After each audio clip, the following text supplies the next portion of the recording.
cover in this lecture. So the first is what is data type. Second, what are its different categories. Third, detailing of numeric data type. And the last is how to use this data type in programming. So start करते हैं first data type से. So उससे पहले Python shell open करते हैं. Let's write few statement over here. A is equal to 5, B is equal to in double quotes networkers error, C is equal to minus 1.5, D is equal to 1.2E3. So यहाँ पे मैंने 4 statement लिखे हैं. A is equal to 5 एक number है, B is equal to networkers error एक ये word है, C is equal to minus 1.5 it is a negative number, D is equal to 1.2E3. तो ये एक एक्सपोनेंशियल फॉर्म लिखी है. तो अब हम अपने प्रोग्राम्स में किसी भी टाइप के स्टेटमेंट लिख सकते हैं. तो इसको हम कैसे आइडेंटिफाई करेंगे, कैसे डिफाइन करेंगे, तो अब समझते हैं इसे.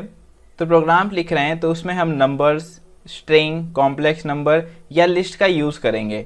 तो अब इसको प्रोग्रामिंग टर्म्स में हम कैसे डिफाइन करेंगे तो समझते हैं. तो डेटा टाइप्स को डिफाइन करने के लिए हमने कुछ टर्म्स दिए हैं, या इसको हम बोलेंगे ये इनकी कैटेगरीज हैं जिसके थ्रू हम आइडेंटिफाई कर पाएंगे कि हमने प्रोग्राम्स में जो इंस्ट्रक्शंस या कोड लिखे हैं वो एक्चुअली किस टाइप का है. तो फर्स्ट है numeric, second string, third list, fourth tuple, fifth range, set, frozen set and dictionary. ये डेटा टाइप्स हम डिटेल्स में पढ़ेंगे वन बाय वन.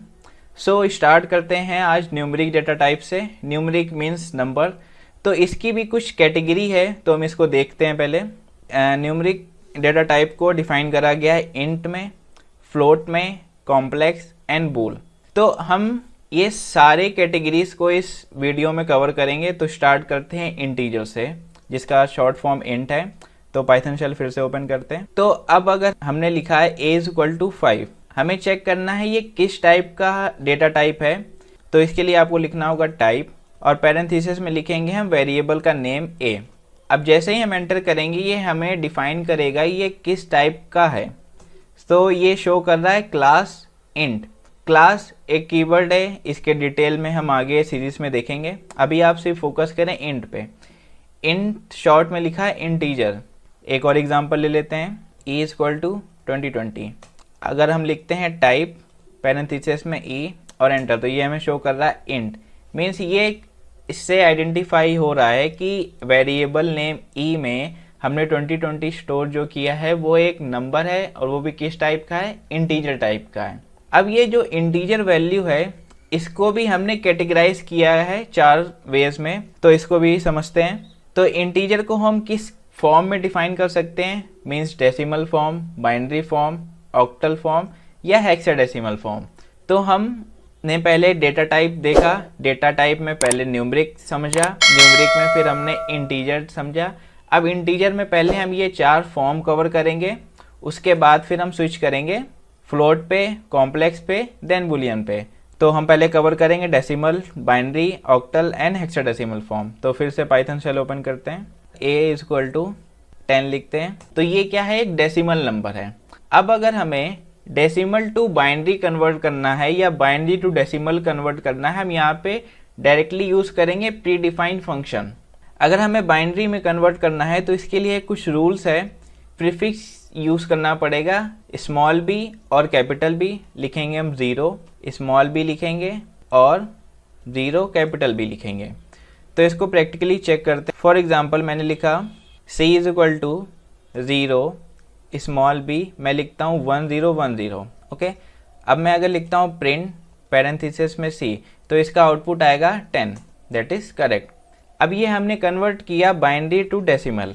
अब अगर हमें डेसिमल टू बाइनरी कन्वर्ट करना है तो हम इसके लिए एक प्री डिफाइंड फंक्शन यूज़ करेंगे बिन, और इसको पैरेंथेसिस में हम लिखते हैं 10. तो जैसे ही हम एंटर करेंगे हम अपने रिजल्ट को वेरीफाई कर सकते हैं. तो इसका आंसर आएगा 0B1010. तो चेक करते हैं, दैट इज़ करेक्ट. एक और एग्जांपल ले लेते हैं. d is equal to 0 capital B. Suppose हम लिखते हैं 111. बाइनरी का मतलब ही होता है 0 या 1, तो हम सिर्फ 0 या 1 के कॉम्बिनेशन में ही कोई नंबर्स लिखेंगे. तो हमने अभी लिखा है 111. तो जैसे ही मैं एंटर करूंगा रिजल्ट आएगा 7. तो प्रिंट लिखते हैं और d. अब हमें अपने आंसर को वेरीफाई करना है तो हम क्या लिखेंगे, बिन पैरेंथेसिस में 7 एंड देन एंटर. तो मैं अपना रिजल्ट दिख रहा है 0B111। ओके, क्लियर होगा आपको। अब हम समझेंगे ऑक्टल टू डेसिमल कैसे कन्वर्ट करेंगे। अब ऑक्टल के केस में भी कुछ स्पेसिफाइड रूल है। ऑक्टल के केस में हम इंक्लूड करेंगे O, whether it is in lower case और अपर केस।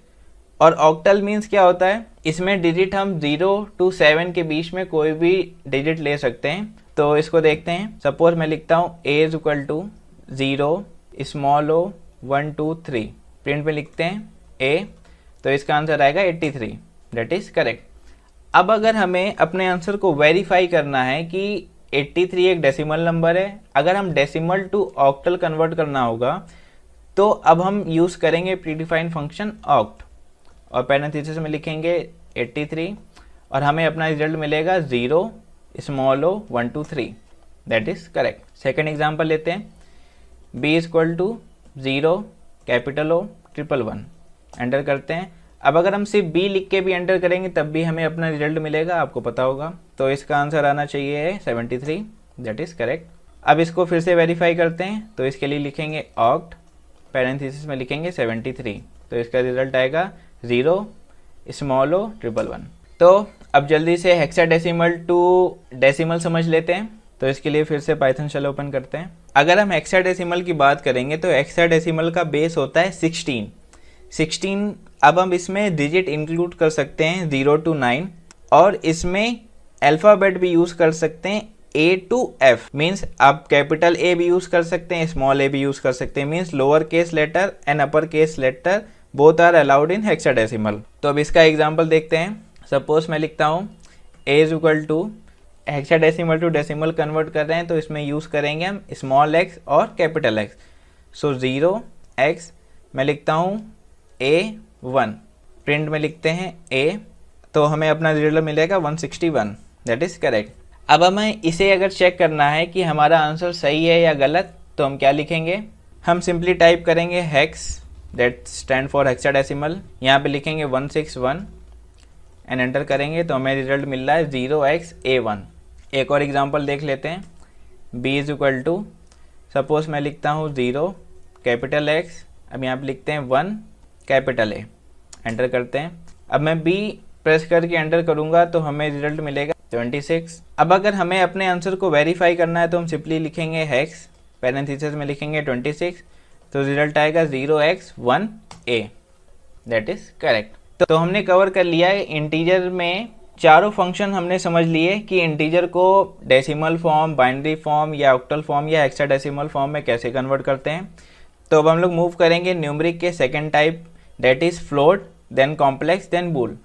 तो फिर से पाइथन शेल ओपन करते हैं, वेरिएबल डिफाइन करते हैं s is equal to -1.1, enter. अगर हम यहाँ पे लिखते हैं टाइप और पैरेंथेसिस में s और एंटर करेंगे तो हमें रिजल्ट दिख रहा है फ्लोट। क्यों मिल रहा है, क्योंकि हमने यूज़ किया है यहाँ पे डेसिमल पॉइंट। तो जब भी हमको डेसिमल वैल्यू या फ्लोटिंग पॉइंट वैल्यू में रिप्रेजेंटेशन करना होगा तो हम यूज़ करेंगे फ्लोट डेटा टाइप।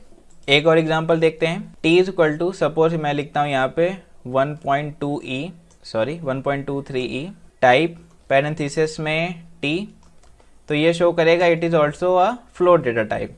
अब इससे हम क्या यूज़ कर सकते हैं, जब भी कोई हम एक्सपोनेंशियल फॉर्म लिख रहे हैं, इट मीन्स हम कोई भी एक बिग वैल्यू को लेस मेमोरी में रिप्रेजेंट कर सकते हैं। अगर मान लीजिए मैं यहाँ पे सिंपली t लिख के एंटर कर रहा हूँ तो हमें अपना रिजल्ट दिख रहा है 1200, जो कि हमने शॉर्ट में लिखा 1.2e एंड देन 3।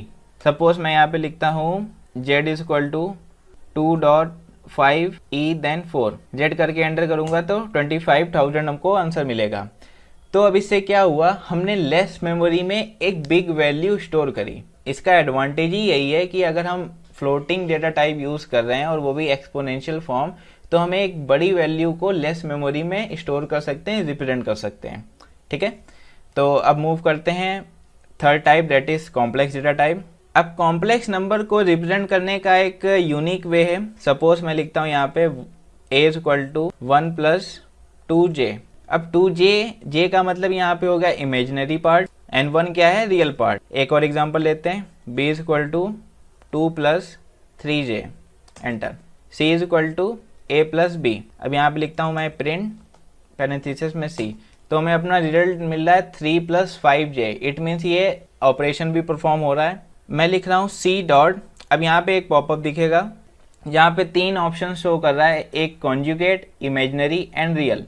सपोज मैं इमेजिनरी सेलेक्ट करता हूँ और एंटर कर रहा हूँ, तो हमें अपना रिजल्ट दिख रहा है 5.0। इट मीन्स अगर हमें किसी डेटा में, या इस केस में बोल रहा हूँ कॉम्प्लेक्स डेटा, तो अगर हमें सिर्फ इमेजिनरी पार्ट्स चेक करना होगा तो हम वेरिएबल का नाम लिखेंगे और उसके आगे इमेजिनरी कीवर्ड लगाएंगे, तो हमको रिजल्ट मिल गया 5.0। सपोज हमें रियल वैल्यू देखनी होगी तो हम लिखेंगे सी डॉट रियल और एंटर करेंगे। अब यहाँ पे सी डॉट लिखेंगे और अपने आप आपको 3 ऑप्शन दिखेंगे, conjugate, imaginary and real. Last data type देखते हैं, बूलियन डेटा टाइप। अब जैसे बाइनरी रिप्रेजेंट करा जाता है 0 या 1 से, वैसे ही 0 एंड 1 का मतलब होता है ऑन और ऑफ, या हम बोल सकते हैं इसको ट्रू या फॉल्स। सो बूलियन डेटा टाइप समझते हैं। मैं लिखूंगा d = ट्रू, तो इसका कलर चेंज हुआ। इट मीन्स अब मैं यहाँ पे लिख रहा हूँ टाइप d, तो ये शो करेगा it is a boolean data type. In short it is showing bool. अगर हम = स्मॉल लेटर में या लोअर केस लेटर में ट्रू लिख रहे हैं तो इस केस में शो करेगा एरर, क्योंकि आपको पता है ये ट्रू लोअर केस में लिखा है, तो इंटरप्रेटर को नहीं पता चल रहा है कि ये कीवर्ड है कि वर्ड है। दोनों में अंतर आपको पता है, कीवर्ड और वर्ड में। कीवर्ड का मतलब कुछ एक स्पेसिफाइड मीनिंग रिजर्व करी गई है उस वर्ड के लिए, और यहाँ पे इंटरप्रेटर ट्रू वर्ड को simply as a string treat कर रहा है, और यहाँ पे इसीलिए एरर शो कर रहा है, name true is not defined. अब लिखते हैं e = फॉल्स, लिखते हैं टाइप एंड e, तो ये शो करेगा it is a boolean data type. Boolean data type से रिलेटेड कुछ प्रैक्टिकल करते हैं। a = 10, b = 20, c = a > b।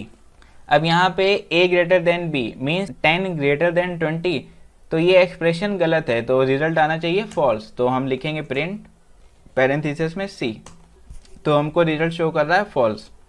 Suppose हम लिखते हैं यहाँ पे c = a b, c लिख के एंटर करेंगे तो हमें रिजल्ट आएगा ट्रू, दैट इज करेक्ट।